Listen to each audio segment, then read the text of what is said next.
नमस्कार दोस्तों, आपका हमारे Aristotle biology science YouTube channel पर स्वागत है। दोस्तों, किसी ने सच ही कहा है कि समस्याएं तो सिर्फ जिंदा लोगों के नसीब में होती है। जी हाँ दोस्तों, समस्याएं तो सिर्फ जिंदा लोगों के नसीब में होती है, मुर्दों के लिए तो लोग रास्ते छोड़ देते हैं। तो दोस्तों, इस जीवन में, इस हमारी लाइफ में अनेक प्रॉब्लम आएगी, अनेक समस्याएं आएंगी, लेकिन हमें क्या करना है, उन समस्याओं से लड़ना है। दोस्तों, जब हमारे जीवन में कुछ समस्याएं आती है तो उससे क्या होता है कि हमारा शरीर, जो हमारी बॉडी है दोस्तों, उस बॉडी के अंदर जो हमारा प्रतिरक्षात्मक तंत्र है यानी इम्यूनिटी सिस्टम है दोस्तों, वो क्या होता है और मजबूत होता है। जी हाँ दोस्तों, तो कोई भी समस्या हमारे जीवन में आती है तो उससे क्या होता है कि हमारा शरीर और मजबूत होता है, यानी हमारे शरीर के अंदर जो इम्यूनिटी सिस्टम है, जो प्रतिरक्षात्मक तंत्र है दोस्तों, वो और मजबूत होता है। तो क्या होना चाहिए कि जीवन में समस्याएं तो आना ही चाहिए। दोस्तों, आज की इस वीडियो में हम बात करेंगे प्रतिरक्षात्मक तंत्र के बारे में। जी हाँ दोस्तों, होता क्या है कि जब कोई भी एंटीजन यानी जीवाणु, विषाणु, कवक यानी किसी भी तरह का कोई एंटीजन यानी रोगजनक जब हमारे शरीर में प्रवेश करता है तो क्या होता है कि हमारे शरीर के अंदर जो प्रतिरक्षात्मक तंत्र है, जो इम्यूनिटी सिस्टम है दोस्तों, वो क्या करता है, उस रोगजनक यानी उस एंटीजन के प्रति क्या करता है, लड़ता है और धीरे धीरे उस एंटीजन को, उस रोगजनक को नष्ट कर देता है। दोस्तों, जब कोई एंटीजन, वायरस, बैक्टीरिया, फंगस जब हमारे शरीर में प्रवेश करता है तब क्या होता है कि जो हमारा इम्यूनिटी सिस्टम है वो उसके प्रति क्या बनाता है, एंटीबॉडी बनाता है। क्या बनाता है, प्रतिरक्षी अणु को बनाता है, एंटीबॉडी को बनाता है। तो आज की इस वीडियो में हम यही देखेंगे कि हमारे शरीर में जो एंटीबॉडी बनती है रोगजनकों के प्रति, वो उसका आकार कैसे होता है, उसकी संरचना कैसी होती है, वो किससे मिलकर बनी होती है। तो जी हाँ दोस्तों, तो आइए हम देखते हैं कि हमारे शरीर में जो एंटीबॉडी बनती है, जो हमारे शरीर का प्रतिरक्षात्मक तंत्र बनाता है, उसका स्ट्रक्चर कैसे होता है। दोस्तों, जो हमारे शरीर में एंटीबॉडी बनती है उसका स्ट्रक्चर कुछ इस तरह से होता है, वाई के आकार में होता है दोस्तों, इस तरह से। जी हाँ दोस्तों, जो हमारा प्रतिरक्षी अणु है दोस्तों, ठीक है, उसमें 4 पॉलीपेप्टाइड श्रृंखलाएं होती है, जैसे हमको दिख रहे हैं 1, 2, 3 और 4, यानी 4 पॉलीपेप्टाइड श्रृंखलाओं से मिलकर क्या बनता है, हमारा एंटीबॉडी बनता है,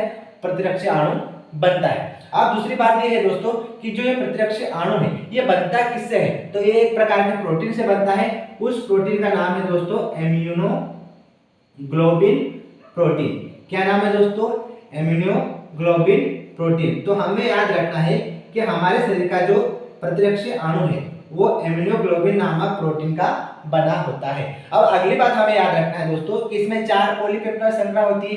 अब ये 4 पॉलीपेप्टाइड श्रृंखलाएं क्या होती है दोस्तों, एक दूसरे से आपस में जुड़ी होती है। वो किससे जुड़ी होती है, ये याद रखना है। तो वो जुड़ी होती है दोस्तों डाइसल्फाइड बंध के द्वारा। किससे जुड़ी रहती है, डाइसल्फाइड बंध के द्वारा। ये सभी श्रृंखलाएं एक दूसरे से क्या होती है दोस्तों, जुड़ी हुई होती है। अब अगली बात हमें याद रखना है दोस्तों कि जो ये प्रतिरक्षात्मक अणु है यानी जो हमारा एंटीबॉडी है, इसमें 4 जो पॉलीपेप्टाइड श्रृंखला है दोस्तों, उनमें से 2 को, यानी जो ये जो बड़ी दिख रही है हमको, जो हैवी दिख रही है, इसे हम बोलते हैं हैवी चेन। क्या बोलेंगे, हैवी चेन, यानी भारी, क्या बोलेंगे, भारी श्रृंखला। और दोस्तों, जो नीचे वाली हमको 2 ये दिख रही है, ठीक है, छोटे छोटे आकार में, इसको हम बोलते हैं लाइट चेन। क्या बोलेंगे दोस्तों, लाइट चेन, यानी हल्की श्रृंखलाएं। तो इस तरह से हमें याद रखना है कि एक एंटीबॉडी में 4 पॉलीपेप्टाइड श्रृंखलाएं होती हैं, उनमें से 2 श्रृंखलाएं कैसी होती है दोस्तों, हैवी, और 2 होती है दोस्तों लाइट यानी हल्की। तो इसी कारण दोस्तों इसे कहा जाता है H2L2, यानी जो प्रतिरक्षी अणु है, जो हमारा एंटीबॉडी है दोस्तों, उसे H2L2 के द्वारा भी प्रदर्शित किया जाता है। जो किससे बनता है, जो बनता है इम्यूनोग्लोबिन प्रोटीन के द्वारा। जी हाँ दोस्तों, आप दोस्तों हमें ये याद रखना है कि जो इम्यूनोग्लोबिन प्रोटीन है दोस्तों, ये 5 प्रकार से होता है। 5 प्रकार से कैसे, तो हमें याद रखना है, पहला होता है IgA, ठीक है दोस्तों। दूसरा होता है दोस्तों IgD। जी हाँ दोस्तों। तीसरा होता है दोस्तों IgE, और चौथा होता है दोस्तों IgM। और पांचवा आता है दोस्तों IgG। तो इस तरह से इम्यूनोग्लोबिन प्रोटीन 5 प्रकार से होता है। ठीक है दोस्तों, तो इस तरह से हमें याद रखना है एंटीबॉडी के बारे में। अब हमें याद रखना है कि कोई भी एंटीजन जब हमारे शरीर में प्रवेश करता है तो हमारा जो इम्यूनिटी सिस्टम है, जो हमारा प्रतिरक्षात्मक तंत्र है दोस्तों, वो क्या करता है, एंटीबॉडी को बनाता है, यानी इस तरह के एंटीबॉडी को बनाएगा। तो मान लेते हैं कि कोई ये एंटीजन है, क्या है, ये कोई एंटीजन है, ये कोई रोग जनक है जो हमारे शरीर में प्रवेश करता है और रोग को उत्पन्न करता है। तो जब ये रोग जनक हमारे शरीर में प्रवेश होगा तो हमारे शरीर का प्रतिरक्षात्मक तंत्र क्या करेगा, उसके प्रति एंटीबॉडी बनाएगा, यानी इस तरह का एंटीबॉडी बनाएगा।